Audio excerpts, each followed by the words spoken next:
Voilà, shalom, shalom, shalom, bien-aimés dans le Seigneur. Un grand merci à bande de Oignon, de partout.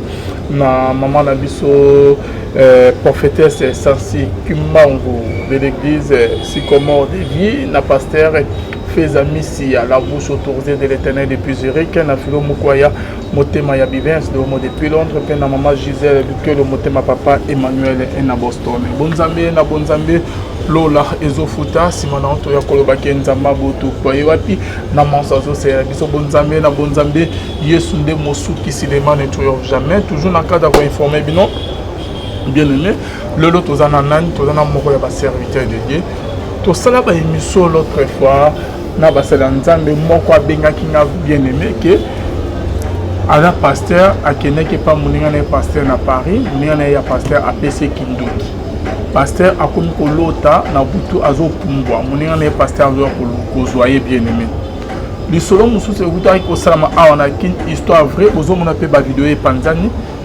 il y a pasteur Sonny Kafuta Rockman OK boyebi très bien aimé un grand pasteur na mboka na biso ye moko awuti koloba liboso ya caméra ndenge moko ya ba collègue na ye ayaki kotubela ba kisi pa na ye ke baninga na ya ba pasteur ba kosiye na kiss na magie na kabal juif bien-aimé dans le Seigneur, bah yebise que ceux qui a mis kolongo soit à beti lisolo à longwe à kokufa bien-aimé. Et pasteur tant à côté qu'on a se retrouver excusez na mon nom bien-aimé, esprit na Isaac à l'aise à que retrouver les pas Sonny Kafuta et une fois qu'il a tombé les bien-aimé que a se retiré na ba major ba ninga na ba pasteur ba cotiser bien-aimé, pasteur wana kufi ba kundiye. Et moi je me pose la question bien-aimé. Est-ce que et si quelqu'un a retrouvé les pas Sonny Kafuta bonzambe ezalaki te ou comment pasteur Sonny Kafuta encore conseil de prière tenzama protéger ba joyer te ou comment ndenge nini baninga na ba yebise ba magicien pasteur que so retrouver le recouf a que retrouver la bimisi ba vérité à dénoncer ba pasteur en ba grand pasteur o que Sonny Kafuta a yebi banga tikeli Sonny Kafuta liste et pasteur wana yeko kufa bien aimé ba réalité de ebele za na ke bonzambe to ko la ngona émission lelo na moko ya ba pasteur je connais que bolandi vidéo en moi John no teli biso vidéo au vice-président na ngai Mantundu ayaki kokutana na ngai ayebisi ngai na sambelela ye na batisa ye lisusu atangi série ya basali na nzambe oyo ba memi ye na société secrète moko bazobenga yango kabale juif o nazoloba ba témoin bazali alobi ete kuna tobimaka na molimo toke tokuta mutu moko tozomona ete azongenga bayebisaki biso ke ezali aspect caché ya Bible tango ekopesa makambo alobi tango na lobi ke nalingi na bima bayebisinga soko bimi okokufa na tuni yoza mo Kristo né de nouveau eloko nini etindaki yo oyeba kokota na makambo oyo banani pe bakotisi yo atangi anazolo bezali kambo tokata yango na conseil natikali kobenga bato nyonso bazaki na conseil na bampaka kosolola likambo yango et après nazwaki conduite ya bwanya mais à cause de ma foi parce que na monaki bapaka oliba juger makambo ndenge tolobaki balandeli yango te po ba preuve ezali pe ndeko yango ayaki kokufa pe tokundi ye na liwa na ye ba mystère ebele eleki soko lingi je tout le preuve nakokolakisa yo po bato azolinga na loba voilà toujours réaction il y a pasteur David shalom d'abord papa shalom papa bonne santé nzamba zo batela na CP comment on sur lelo na pela sebeni OK lilo bana ba o ba mona okala nzamba lola asala biso bolamu bana nzambe nyonso de partout dans le monde jusqu'à tozwami ngolo nzambe et bila bavina biso je vous aime beaucoup merci beaucoup pasteur David la magie dans l'église papa magie na kati église est-ce que ezala solo to ezaka bilobele bandeko bazopona ke bameke mpe kolembisa église encore bakimisa ba o bana kondima muke église ya kondimela nzamba lola est-ce que kisi vraiment dans l'église oui papa Levin na koki ko marché ba moté Partant de l'écriture, nous allons comprendre et confirmer que la magie est dans l'église. Comment? Ce tozongi la première partie de la Bible, Ancienne Alliance ou Ancien Testament, vous allez vous rendre compte qu'on parlait n'a pas prophète Nzambe, n'a pas prophète Astarté, pas prophète Abal. Vous comprenez? Israël qui était le peuple de Dieu. Mais la carte d'Israël, pas prophète Abal Bazalaki, pas prophète Astarté Bazalaki, pas prophète Nzambe Bazalaki. Vous comprenez? C'est pour ce qu'on attend. Il y a deuxième partie de la Bible, Autobengi, Nouvelle Alliance et Nouveau Testament. Yesu Yemoko à l'Obiboui. Beaucoup viendront après moi. Baote na komonanga. Baosakola na komonanga. Menga na ebi bangote. Pe bakozala yanga yi te. Comprenez? Toke na acte. Tomoni Paul devant une femme qui était en train de prophétiser à Sakololi Paul des choses qui étaient vraies. Paul a tellement moi aussi a pas mêlé a bengani milim on a dit moi aussi et ça la guini Python. Or Python est un esprit à mensonge. Celui Python est un esprit il y a mensonge qui est le père. Il y a mensonge, c'est le diable. Dans l'analyse on comprend directement que la femme utilisait une force qui n'était pas de Dieu. Elle prophétisait pas avec Dieu, mais avec le Python qui est le diable. D'où la femme pratiquait la sorcellerie ou encore la magie. Par là, je dis que la magie est dans l'œuvre de Dieu et dans l'église. Cependant, Papa Lvin, côté la Bible mobile, je n'ai jamais vu une place où le diable est présent, le quoi n'attend et ça t'est. Actuellement, le diable est présent dans la vie et il est partout. Dans la mabende comme les yeux censés. Et le son est surtout qui me la masanga. Au bout na bengo yuma. Le son est surtout qui yiba. Au bout na bengo yuma. C'est-à-dire, mabé est commis malam. Malam est commis mabé. Tout ça pourquoi? Tu as attendre de la fin. Au lieu de attendre de la fin, il faut y bayango. L'antichrist bientôt sera installé. Mais avant que l'antichrist soit installé, à côté de l'autre bébé antichrist, tout va sonner. Pourquoi? Il faut préparer Koyanaï. La première des choses, on remarque en gros. Saoul a Hollanda David. Et comme on attend David a poursuivre Saoul. Saoul a kimi, David a battu. Saoul a lalipungi. Tant que lalipungi, David a botté les lances. A botté les Mekiamai. A Katié et là-bas. C'est significatif. Lance. Où Saoul et David a botté la qui. Ils ont représenté Nîmes. Or, Bible nous dit, j'ai amené l'épée pour séparer l'âme à l'esprit. L'âme à l'esprit, quel esprit qui doit être séparé avec l'âme? C'est l'esprit maléfique, un esprit de malédiction, de condamnation, ainsi de suite.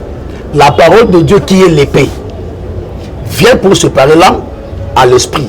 Nous, nous sommes esprit de qui nous sommes maintenant malam, azongi magamu malam, azongi libo motonaye, amosa la makamu longo bani. Mais aussi nous avons esprit neza, moi nous sommes malamu. Exacté. De l'Obananzambe yaga pona ko séparer. Or lance wana yango ba utiliser pona ko bitumba. Une manière pour dire que le peu qui est la parole de Dieu. Le diable quand tu viens dans la vie d'un enfant de Dieu, la première des choses, aga boter les paroles, gouya parole et kim. Moto est capable de méditer. Moto est capable de ainsi de suite. On comprend. Au moins est-ce que aga boter les mailles.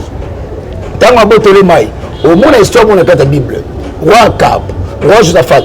Na roi baidon bake kobuna bakomi na 2 heures maye sili bazangi makasi balele bebi or zamba bengi biso aw pa livre biso ba ngona biso le lot qui représente la force. C'est quoi la force? C'est la vie de la prière. Le diable quand tu arrives à sanine à ben la vie de prière ndo mona mwana nzambe a solo pas en vertu chrétien en vertu tant mamoni deux signes wana de goût la parole écoute à sentir de goût à prière. Et côté, donc il peut se tenir 3 heures du temps à TikTok, dans Novelas, ainsi de suite. Mais soit côté prière 10 minutes, à sentir kilo, à sentir lourdeur. Or, ce sont les signes qui démontrent vraiment que awa ma baissé côté. Ngana vala ndeni. So na lali pongi na loti. Baala na ngambao. Na kimi na pingwe. Na la mugi na tongo. Je me dis ok. Mais so na lali pongi. Na moni baala na ngai. Na ko kimi. Et là ma bête. Et là significatif. Na roya. Il faut expliquer bon si ça casse. Toujours la place wana. Ouais. So na kimi mbao. Balandi nga pe na mbao. Na kimi. Na mona bien ba zo ngai. Na me ko pingwa. Na ko pingwa ti. Na me ukima koleka bango na ukima koleka bango te so na la kilo na komi kilo so na la mukina tongo de fils na rozala mécontent na rozala amertume. Je me dis spirituellement il y a quelque chose d'où j'ai péché, j'ai outragé la loi, j'ai offensé l'Éternel, je dois me repentir. Ce sont les signes qui démontrent l'état d'une personne dans l'esprit et l'état d'âme d'une personne. Dieu vient nous parler comme ça là dans les songes. Et moi, je n'en parler plus sur mes faits, caractère de songe. Comment expliquer aux gens comment est-ce que nous avons expliqué ainsi de suite. Donc, on a combien de sortes en d'autres, pourquoi le songe et l'avantage peut me faire dans la nini. Alors, je reviens maintenant. C'est-à-dire que le diable vient pour haïr notre force, que la prière. À côté sur lourdeur, à côté kilo. Moi, prière d'ensemble, oui, au monde, à prier. Mais individuel, à la 30 minutes, à la 20 minutes, à 10 minutes, à sentir lourdeur. Or, c'est quoi? C'est le diable. Alors, tant que tu lance, tu mbeki, et là, parce que tu es là-bas. La vie qui représente la vie d'une personne, on les détruit. Quand le diable te vole la parole, il te vole la vie de la prière. Ça fait c'est te détruire. Donc, viens monter bébé maintenant. Maba commission malam, malam a commission mabé. Ma camoufle temboté en trouvant mon normal. Parfois, on se cache dans ma verset, lui que non, c'est la volonté de Dieu. Rien ne peut arriver sans que ça me permette rien. Qui t'a dit que c'est la volonté de Dieu? Au lieu d'aller chercher la volonté de Dieu dans la prière et dans la méditation. Alors maintenant, Nathan Oyo, l'antichrist doit être installé. Mais avant qu'il soit installé, alors ils sont là présents avec nous. Avec un seul objectif, de nous repousser loin de l'Éternel, de nous enlever dans la présence de Dieu. Il suffit de la présence en femme. C'est le diable maintenant qui prend le dessus. Papa, il faut y bayango. Même nous qui sommes pasteurs, la première personne qui doit nous enseigner, c'est Dieu, pas autre personne. Si Dieu ne t'enseigne pas, Yebayango, au côté de la fausseté, il y a un moment à Adam, qui t'a dit que tu es né, qui t'a appris que tu es né. Si ce n'est pas moi qui t'a appris. Vous comprenez? Dieu doit commencer par nous apprendre. Dieu doit commencer par nous enseigner. Les enseignements que nous devons avoir, ce sont les enseignements que Dieu doit nous transmettre. Si Dieu ne nous enseigne pas, Yebayango, au côté de la fausseté. Alors, comme l'antichrist doit être élevé, doit être établi, atteindre Bajanaï, Bango Bayeko Salani, Bayeko Kotesko Mabé, Nakata Mokili. Et comme l'homme est attiré, n'a osé frapper, c'est ainsi au Sanin, à côté de Bango, n'a des clats. Lorsqu'ils arrivent, ils doivent attirer. Lorsqu'ils arrivent, Bango n'a pas discours Moboye, ou Ben Nakabatu. Bamatea lokola moi ne l'a pas farate attendre na kufate sambilaka oh bazo tinda bato na kati na pongi sans le savoir bamatea lokola okende poto obala yebisa ngai. Si c'est pour le mariage qu'on doit prier, d'où les femmes mariées, les hommes mariés ne peuvent plus prier. Si c'est pour l'Europe, ne faut pas là. Ceux qui sont en Europe ne peuvent plus prier. Vous comprenez? Là où le diable maintenant se cache. À une vérité, à Bombiango. Aux vérités qui est le royaume de Dieu qu'on doit chercher. Où est-ce que ce sont les atouts? On a permis ce que Anaï. Maintenant, à Balon Yango, Yiba, Zanambao. tricher pour mieux réussir. Vous comprenez? Il vous envoie Namabé. Sumuka na yo. Zamba olimbe sao. T'en attends en grâce. Vous comprenez? C'est ça que le diable est en train de faire. Alors, nakata kosala yango, maintenant a zu en vol. Namito batulo immoralité côté makasi. Ba mère c'est détruite. Le lot qui c'est là ce problème pour la bateau. Ba mo trouver normal. Tout à la carotte. Mon balabala ba bambi pena ba fiche avec kankar. Ba fiche avec ikari. Moto ata monango azo évangéliser bateau. Vous comprenez? Même Yemo a dit que ça m'a dit, mais avait évangélisé. Le diable a pris la place et il est présent actuellement. N'a pas vu Nabiso que les cabés pas cognos. Par là, il faut comprendre directement que la main du diable est là. Lorsqu'on voit, lorsque vous verrez la désolation entrer dans le lieu saint, sachez que Mbonge Beleni. Écoute, Tina lieu saint. Qui veut dire ceci? Lieu sur la porte. Et lieu sous thème dans la porte, enlèvement de l'église, des faux éléments. Après l'enlèvement de l'église, c'est l'antichrist. Vous comprenez? Alors, le genre, église est vendu et l'autre en tout. Parce qu'on comprend que Babé Sénini et c'est Koti. C'est de la manière que l'antichrist a Sénini a zui Banjan Naye a introduit Bango Nation. Au milieu de cette église, c'est ivré, Nabli. Yangoyo a introduit Bango Nakate Langayanzam. Et ils sont là parmi nous en train de faire l'œuvre de Dieu. Vous comprenez? Quand je dis de Dieu, ce n'est pas le Dieu majuscule, c'est le Dieu minuscule, qui est le diable. Ils sont là, en train de servir leur Dieu. Maintenant, ce qui fait mal, les abissous, qui sont avec Dieu, tu continues la corruption, tu continues la cupidité, tu continues l'aventure. Namakamo zani mutu namakolo. Tu bosses l'essentiel. Tu laisses dans Nzambe pongi. Diable a le dessus. C'est regrettable. C'est regrettable de voir qu'aujourd'hui, tu as un politicien ou à côté de toi, qui pasteur. Abongoli Moutema. Azati. Pasteur n'est pas politicien. Politicien, avant comme à un niveau, il y a concevoir le pasteur comme ils sont critiques. Allez-y comprendre. Pasteur a été qui foi.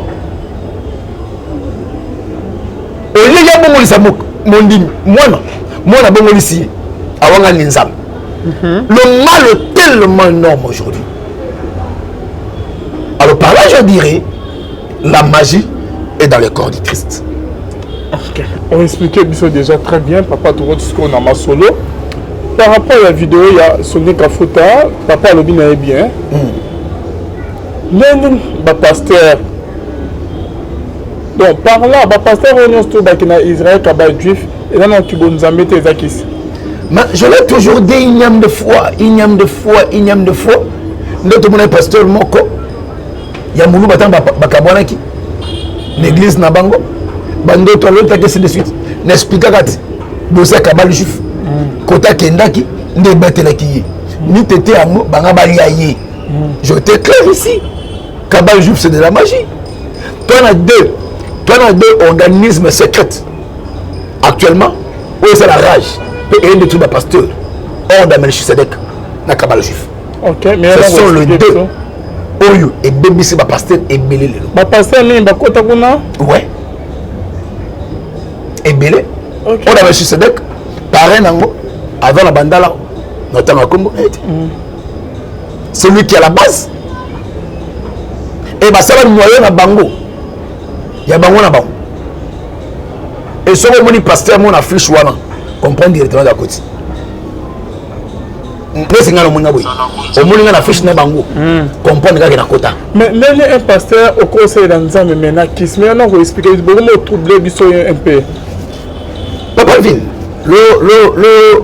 le plus grand problème au niveau A est Zaboui. J'ai expliqué que le diable a un bajanaï. Dans l'objectif. Apocalypse 12, verset 12. Ange Abiboui. réjouissez-vous cieux, et vous qui habitez dans le ciel, malheur à la terre et à l'étoile. Car le diable est descendu vers vous, irrité de la grande colère, cherchant qui dévorer, sachant qu'il a peur de jours. Objectif n'est pas oui. Dès que tu n'as pas, il va y moto. Il fait ça. Alors qu'il n'y a pas de côté. On a un problème là. Alors qu'il y a mon côté. Alors pour qu'il n'y ait pas de côté, on a besoin d'un gars, on a besoin d'un yo, on a besoin d'un autre. Pour qu'on babissou. Mais si quoi yo, pour le regretter les amis. Nous avons parlé dans mon canal l'Apocalypse. Voici, je mettais à la porte, je frappe. Celui qui entendra ma voix, ouvrira, j'entrerai. Ça va bien encore par force. C'est le même avec le diable. Le diable a compté à la vie à moutouté sans permission. Il faut porter Fongwama. Ce porteur de Fongwami, Ndasanini, à côté. Mais ce qui est regrettable aujourd'hui, Zanini, ces gens-là cherchent bateau à la mission. Va séduire bateau, va qu'elle faire bam. On a qu'à séduire bateau, va faire proposer au papa lui. Ok. Ah, mon émission nous ça là en tout cas, ce qu'on va quitter le côté, en tout cas, il y a un qui cité. Il y a un qui cité au moment où on fait au monde intelligent, au monde intelligent, au monde intelligent. T'as dit la commande là. Aux hommes, c'est quoi yo? Et vous dépendez de la motoyoki. Aux hommes, la base. Est-ce que les chrétiens peuvent convertir? Toté. Ce sont ceux qui ne sont pas convertis, débarquez là. Mais c'est nous qui a la peur de Dieu, papa. C'est l'amour pour un bon côté. Qui t'a dit que nous sommes bien pour la président? Ton ministre. Contente de ce que tu as. Tu as une vie déjà. Dieu te fait grâce. Il y a Matembele, Yanga Ingaï. Tu connais ce beau Ganzam. Ma commune, ne te contente pas du lendemain, car tu ne sais pas ce qu'un jour enfantera. Aux hommes, nous, c'est même bon Ganzam. Si quel Ganzam est en aïe, sur la benga qui n'a pas pauvre, n'a pas pauvre. Sur le temps, on n'a pas bon, t'inquiète, papa. Est-ce que le pasteur va continuer ici, ainsi net que pasteur, c'est que ming peut travailler na terre na kisi na kata kibonzambe. Mais ils sont nombreux, j'en connais nombreux. Ok, net yo yebi bango bébé ba signe to roye ba sorte que ko tangela biso ba komo na ba on te compte que non église tel ba hôtel ba na ba clique mobo ya ba kis autre que ba travailler na magie. Oh, kota na ba kombo ba tout ndé mabé. Ok. Mais seulement je vais m'expliquer. On va comprendre. Il y a des églises aujourd'hui qui parlent sur le voyage de l'âme. Ok. Le voyage de l'esprit. L'homme peut sortir, partir, revenir. Voyage astral. Astral. C'est pas un enseignement biblique. Vous comprenez? Allez-y comprendre directement qu'il a fait introduire l'occultisme dans la chose de Dieu. Il y a Liboso, il y a Mibale. Nous avons dans les églises, il y a des signes. Un pasteur qui est trop cupide, pour naïe Batou, bon, Nelou Liboso. Comprenez qu'il ne fait pas l'œuvre pour l'intérêt de Dieu, pour l'intérêt du royaume. Il fait l'œuvre pour son intérêt. Par là, comprenant, comme il le fait pour son intérêt, il est prêt à tout de gagner sa vie pour son intérêt. Quand il est tout de gagner sa vie pour son intérêt, d'où Agossi Bakissi pour l'intérêt.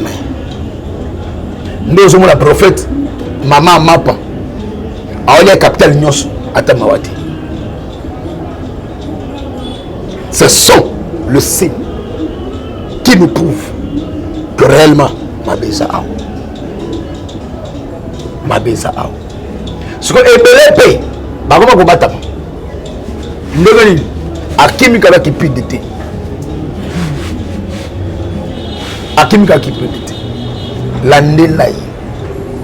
Okuta, il y a prostitution élevée. C'est-à-dire, il y a tout ce qui bouge comme moisi de faire Tchalisou. Nous avons des faiblesses. Le coup là-bas. Mais il y a de cela, ils ont exagéré.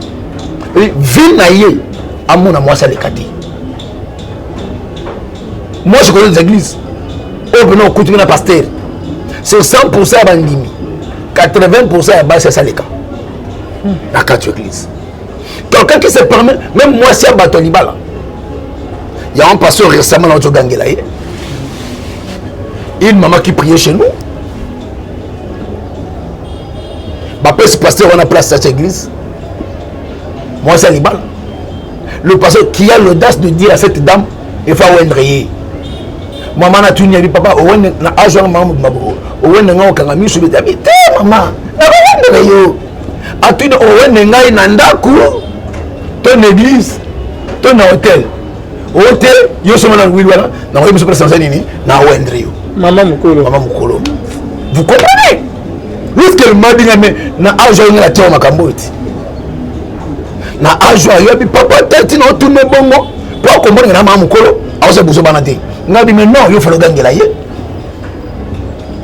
ote o mona za passer ngabi so ala passer a o na niveau bon allez-y comprendre ce que yo za moi c'est libala a bien mobile na yo mais abangi mobile noté abangi statut na oté a osé à combien plus forte raison bas célibataire banayabat. Vous comprenez? Qu'est-ce qui se passe? Il y a un esprit en lui pour détruire le vie de fille. L'objectif, c'est pas seulement détruire les filles, détruire les hommes. Comment? Il y a un négatif semence dans le sexe.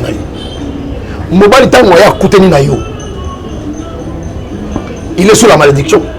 Il a gagné étoile. Tous les hommes qui vont passer par cette femme, dans le bénéfice, il y a mobile one. Et c'est comme ça qu'il y a exceller dans Moussala Naï. Il n'y a pas seulement que le pasteur, même les hommes politiques, les hommes d'affaires, ils sont partout actuellement. Aux hommes parce que il y a papa, oui, voilà. Pour la 100, 200, 300 $. Voilà. Ok. Le temps où il y a un bongo, il y a une semence. Moi, ça va y battre. Il y a un monika mbongo azui. Mais il y a les semences dans nous. Mais les semences sont compliquées avec le temps. A comme la table à Fanny. A comme le temps à Zeliba, la mala kinyati. Incompréhension. Pourquoi? Parce que quand l'étranger a dans nous, ils ont réclamé faut bimal comme tout pour détruire.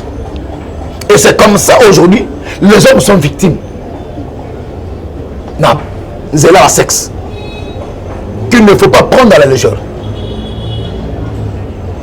Avant, écoutez, moi, s'assurer que moi, ça va délivrer. C'est important. Je sais de quoi je parle.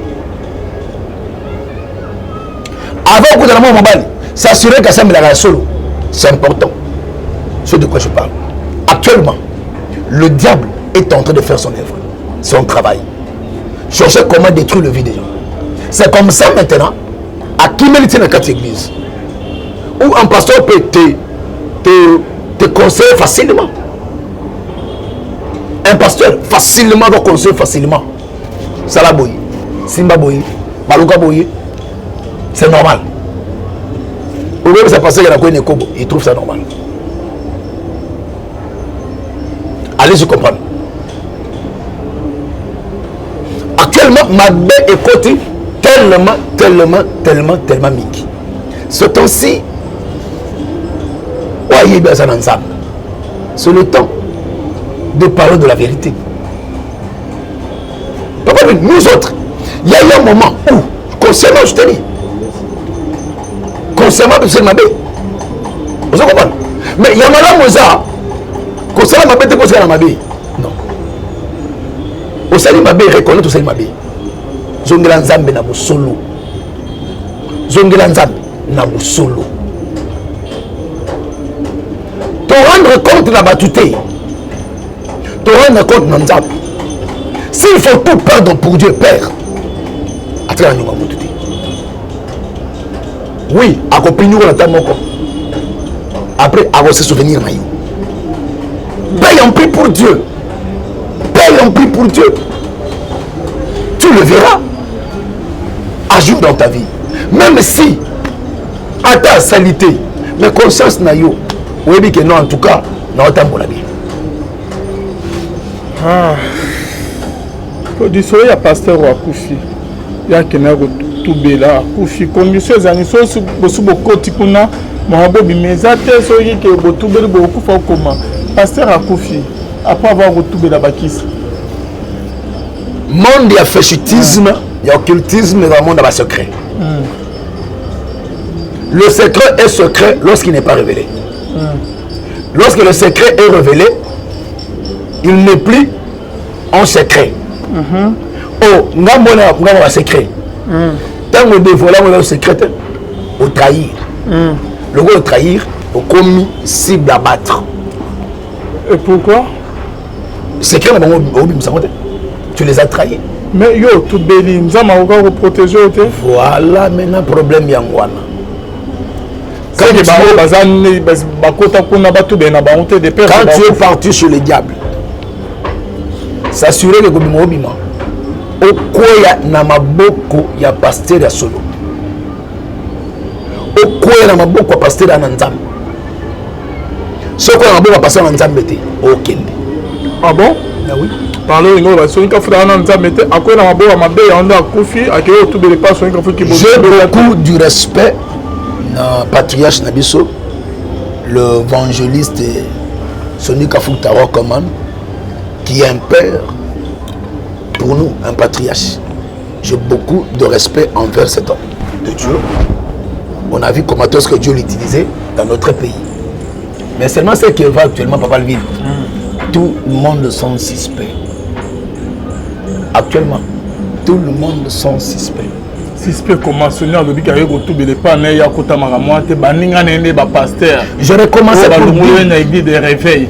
Que l'église kotina ba maramu ya que le corps du Christ va tenir une rigueur. Et que mes aînés dans la foi, mes collègues dans la foi et nos fils dans la foi va tenir une rigueur. Je recommence. J'ai beaucoup d'estime, de respect envers notre père, les patriarches. Sonika Foutaro général. Mais ce que moi je sais actuellement, Papa Levin, tout le monde sont suspects. Les lois, les suspects sont épelés. Maintenant, comme ça, n'est que pasteur a que tout bel et pas Sonika Foutaro. Azui a confié. A confié. C'est ce que je me demande. Tant que tu as tout bel, Bible, si tu caches tes transgressions, tu ne prospères point. Si tu les avoues et tu le délaisses, tu obtiens la miséricorde. Vous comprenez? Mais comme quelqu'un qui vient consciemment à Toubeli, à Yamboli, à Tiki, à Koufandé. Et pas un pasteur. Tu es revenu vers Christ, non? Oh là là. Il n'y a aucune condamnation pour ceux qui sont en Christ. Verset 2, il y a Romains 8 et le 8. Car en effet, la loi de l'esprit de vie en Christ nous a affranchis de la loi du péché, la loi de la mort. Il fallait pas frapper. Le fait déjà qu'il n'est pas Jésus. Affranchir je suis venu vers Christ. Oh, mais Christ a perdu donc d'où c'est que la seule repentance sincère. D'où c'est que la tiré m'a bêté. Ou na koi na makolo ya mabe. C'est les trois hypothèses. Makolo ya mabe na pasteur okenako tout bela. Tout bela ouais. Madame et papa. Ndeko alobi ke asimaki bakisi. Ayebisi pasteur soni ke balobi ke soki na bimi na okufa. Akuta na soni atubeli atangi bakoma ba pasteur ba kotseki na majeur en kaba juif. Il y a l'église de réveil. Avec un espoir que et pas soni ka boneta atubeli ba kosi ko na okufa na ete. Mais après avoir otubeli pas soni apesi na bakombo. Mais ba pasteur wana o ba yebisa ke ba soka atubela okufa. Ba récit na roboma akufi pas kuti na sama bele. Par là, nazo me trouvant au luce. Nzambe a soni ka futa salité. Qu'est-ce qui s'est passé par là? Na bandeli. Il n'y a pas une force. Mais comment c'est un seul nom a été élevé au-dessus de tous les noms.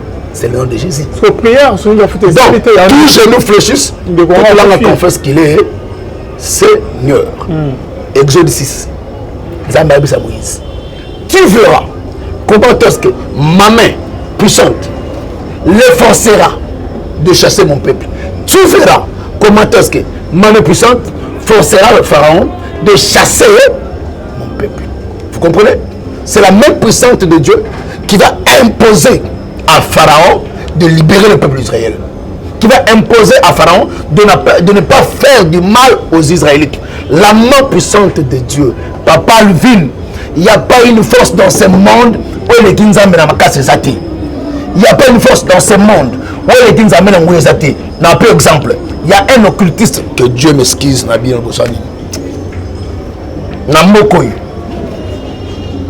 Ah, fallait pas na bandawana. Il y a un occultiste na mokoy. Batiela un poison. La bombe sur Komoraï. Batiela un poison. C'est un docteur. Na barumu. Hôpital mon na barumu côté ba on se kadambar. Quelque part wana yebani. Docteur wana. Moko hôpital. Papa Vin. Ce monsieur batiela un poison, il était mourant. Un dimanche soir, sa nièce est venue me dire, papa, voilà ce qui se passe. J'ai dit à sa nièce, va dire à ton oncle, je serai chez lui le jeudi. Dis-lui ceci. Comment on a coûté à poison disparaître. Sachant que à cette mission il tombe. Ma bon, nous sommes déjà à de la Liwa. Pourquoi? Parce que il a parcouru le monde. Maintenant qu'il est, espoir les a sautés. Vous comprenez? J'ai dit ça au nom du Seigneur. La fille est partie, elle a dit ça à son oncle. Le lundi matin, le mardi, le mercredi matin, le monsieur se réveille. Alors qu'il organe, moi je Bimi, il appelle son chauffeur. Chauffeur à l'équilibre. Bon, je veux Bimi. Bah, comme ça, côté à Beach. Bah, ça la contrôle, il était guéri. N'a pas ni même l'équilibre, n'a pas l'équilibre. À se souvenir, avec Inès, appelle le pasteur. Il m'appelle jeudi, Nabaki, jeudi. Vous comprenez? J'arrive le jeudi. Où est le pasteur? Trop jeune comme ça. Je prie ici, à Tambol Nabiro Naï. Témoignage vivant, il existe. Il est présent. Même le papa Botinga a témoigné par Naï. À Tamboli Nabiro, Tamboli, à Zone Télémi, à Noël, à un pasteur. Depuis Nabotama, Tina H. Nanango. Je ne crois pas au miracle. Mais aujourd'hui, je crois que Dieu existe. C'est lui qui dit que Dieu existe, un occultiste. Vous comprenez? Tout en état dans l'occultisme, mais la parole de l'homme de Dieu, par l'onction de Dieu, est allée les guérir. C'est pour vous dire quoi? Dieu est au-dessus de toutes choses. Mouta tout béli, le diable n'est rien, ne représente rien devant Dieu. Même les chrétiens nous disent, résistez-lui avec une force ferme, il fera rien de vous. Parce que c'est entre nous, papa. Ce qui est pas celui qui a foutu à moto, ils ont les sous-terres qui n'a pas tellement ma Bible.